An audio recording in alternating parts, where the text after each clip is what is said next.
നിങ്ങളുടെ പ്രാർത്ഥനകൾക്ക് മറുപടി കിട്ടാതെ പോകുന്നില്ല. നിങ്ങളുടെ വിഷയങ്ങളിൽ നിങ്ങൾ തകർന്നു പോകുന്നില്ല. കാരണം ദൈവനാമം മഹത്വപ്പെടണമെന്ന് ദൈവം പദ്ധതി ഇട്ടിട്ടുണ്ടെങ്കിൽ ആ വിഷയത്തിനകത്തും ദൈവനാമം മഹത്വപ്പെടുവാൻ അവൻ പ്രവർത്തിച്ചിരിക്കും. കാലതാമസം വന്നാലും കുഴപ്പമില്ല. പ്രാർത്ഥിക്കുന്ന വിഷയങ്ങൾക്കകത്ത് നിങ്ങൾ കാത്തിരിക്കുകയാണ് മറുപടിക്കെങ്കിൽ സ്തോത്രം. കുഴപ്പമുള്ളതല്ല, ദൈവത്തിന്റെ പ്രവൃത്തി ശക്തമായി കണ്ടിരിക്കും. ഒന്ന് ചേർന്ന് പറഞ്ഞേ, വിടുതൽ കണ്ടിരിക്കും, മറുപടി വന്നിരിക്കും. വീണ്ടും പ്രത്യാശയോടെ കാത്തിരിക്കുക. വിഷയത്തിന്റെ മേൽ ദൈവത്തിന്റെ പ്രവൃത്തി ചലിച്ചിരിക്കും.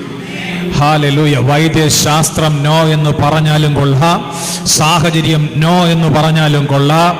ആമേൻ. ഒരു പ്രതീക്ഷയുമില്ലാത്ത ആശയറ്റ അനുഭവത്തിനകത്ത് നിന്റെ സാഹചര്യം ആയാലും കൊള്ളാം, ദൈവനാമം മഹത്വപ്പെട്ടിരിക്കും.